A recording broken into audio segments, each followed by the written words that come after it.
कभी कभी भगवान अपने भक्तों को शिक्षा देने के लिए अलग अलग लीलाएं करते रहते हैं। उनकी लीलाओं का उद्देश्य केवल भक्तों की भक्ति बढ़ाना और सही मार्ग दिखाना होता है।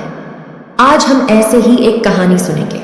बात है जगन्नाथपुरी के एक भक्त की। एक बार एक महिला भक्त जगन्नाथ मंदिर में भगवान जगन्नाथ जी के दर्शन के लिए गई। वहां उसने देखा कि भगवान को भोग लगाया गया है।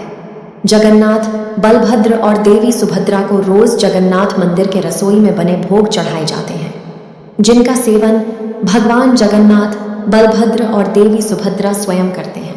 मंदिर में 56 भोग बनाए जाता है। महिला भक्त ने देखा कि तीनों को जो 56 भोग चढ़ाए जाते हैं उसमें सिर्फ मीठा ही रहता है।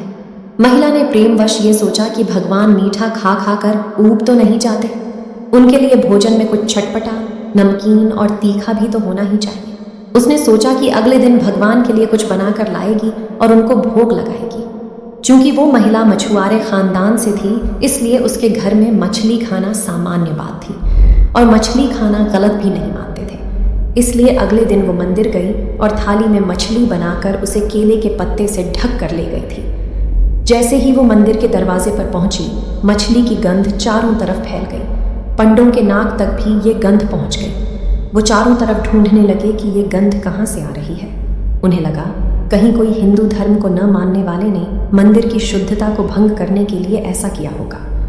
पंडित ढूंढते ढूंढते उस महिला तक पहुंचे और उससे पूछा, क्या है इस थाली में? महिला डर गई और कुछ बोल ना पाई, और इससे पहले कि वो कुछ बोल पाती, एक पंडा आगे आया। उसने थाल पर से केले के पत्ते हटा दिए, परंतु जैसे ही केले के पत्ते थाल के ऊपर से हटे, महिला आश्चर्यचकित रह गई।